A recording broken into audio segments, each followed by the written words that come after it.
Bro, the in-season tournament was phenomenal. Especially witnessing this in person. I was with my boy Trio, man, and we were in Vegas from Wednesday to Sunday. The NBA flew us out to Cavs, man. We also were in the first ever Creator Cup on the in-season tournament court. We got to play on the actual court the players played on. That was absolutely an amazing feat. We'll have a recap video on that dropping on the main channel soon. But the in-season tournament, man, was everything it lived up to be. Adam Silver is cooking with vegan rice. No spatula. On hot. Don't forget to like the video. Today's like goal is 500. Can we do that? That is a little high, but fuck it. Overall, I didn't know what to expect from the in-season tournament, but I did know that the competitiveness was going to be at an all-time high because there was $500,000 on the line. Now, if you live in California with taxes and everything, you'd probably be walking away with $270,000. But who wouldn't want $270,000 in their bank account? If you don't want that, I'll tell you.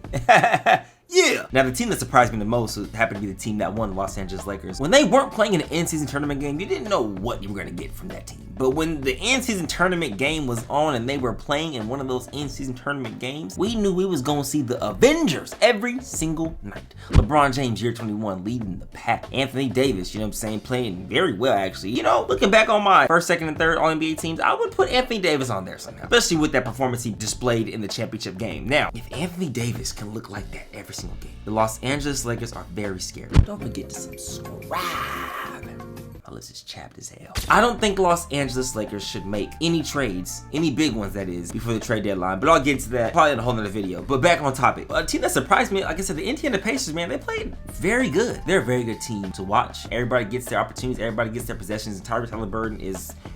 We're having a discussion whether Tyrese Haliburton is better than prime CP3 year 4. If you compare this season right now to the point God himself, his best season, I don't know what this looks like. That might be a good video to do. Anyways, now I'm here on this video more so to talk about how we can perfect the in-season tournament with what I think would enhance viewership or just enhance the tournament in its entirety. Starting off, instead of just the final 4 teams going to Vegas, why don't we do the final 8 teams in Vegas? I think it's going to bring more revenue to Vegas, it's going to bring more fans to the game, and also fans all over the world are going to be able to watch the games at an earlier time because when the Indiana Pacers played at 2 p.m. and then the game after that was the Lakers and Pelicans, they played at 6. Apparently, word from the NBA was the 2 p.m. game was like one of the most highest viewed games in a while, especially because overseas people were able to see it at a good time, you know what I'm saying? It wasn't too late over there, so everybody was tuned in, and so their viewership was through the roof. So moving forward, I think next year they're going to have a couple more early games, which will only make sense to me that they bring 8 teams to Vegas because you get 8 different type of fan bases to come to one. Now, I don't know what that looks like. Granted, that the teams get there Wednesday, they play Thursday, off game Friday if you're winning, back on Saturday. How do you split that up between 8 teams, having everybody there for a whole week? I don't know what that would look like, but I think that'd be super dope for the game of basketball and for the fans. Also, for the championship teams, I feel like if you make the final 2 games, you should automatically get at least a 2-game homestand. You shouldn't have to, like the Indiana Pacers and Los Angeles Lakers, play the in-season tournament championship and then have to go on a road trip. The Indiana Pacers have to go on a 3 or 4 game road trip. They probably had to pack for like literally 10 to 12 days. Think about that. You're in Vegas for about 4 or 5 days. You don't even get to go home because you're in the championship, right? So we're gonna reward you with another road trip. I think they gotta fix that a little bit. I think they should automatically get a home game or 2 right after the championship game if you make the final 2. That way you get to travel back home, relax, eat with your family, and have a homestand. Now, my final thing about what I think will fix the in-season tournament right now, if I think of more, I'll say it later, would be to guarantee a playoff bid. But under the circumstances that they have to finish at least in the top 8, which means if you're 7 or 8, you're in the play-in tournament, right? But if you're in the 7th or 8th position, you don't have to play in the play-in, which means if the Lakers are 8, 7 seed plays the winner of 9 and 10. The Lakers are 7, the 8th seed plays the winners of 9 and 10. Like I said, like regular play-in style. But I feel like if you're in the play-in, you don't have to play, you're solidified. Now, if you're in this top 6,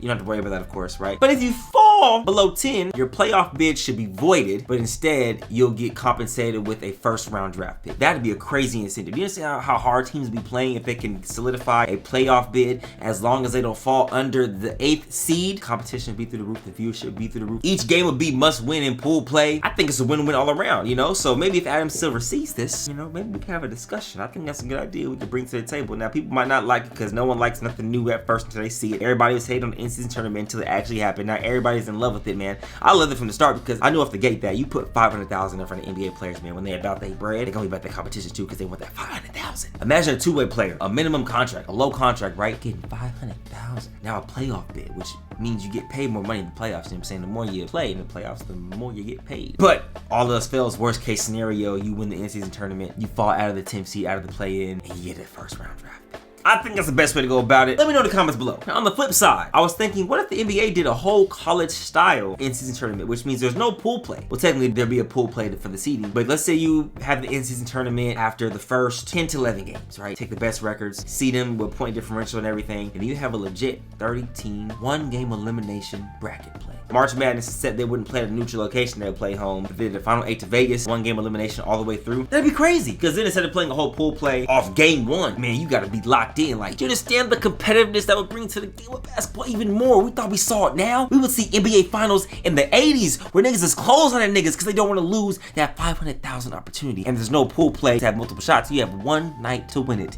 If you have an off night, you're done. That would open up the ballpark for anybody to win. I'm talking about the Detroit Pistons, who were 2-21.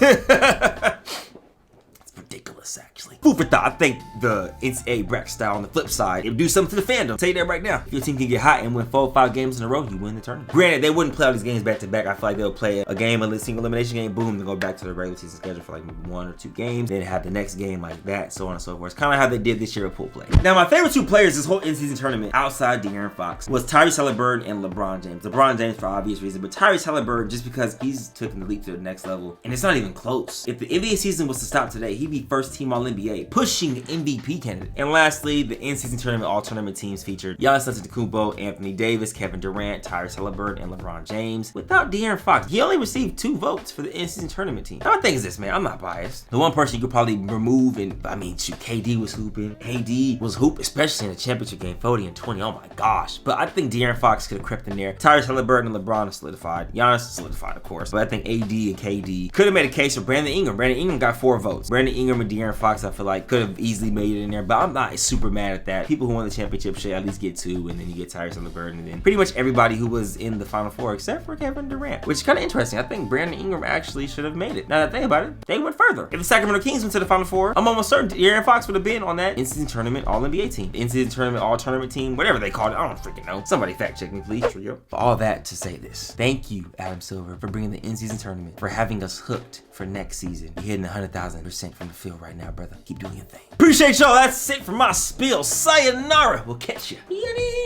That's the reaction outro, so log in.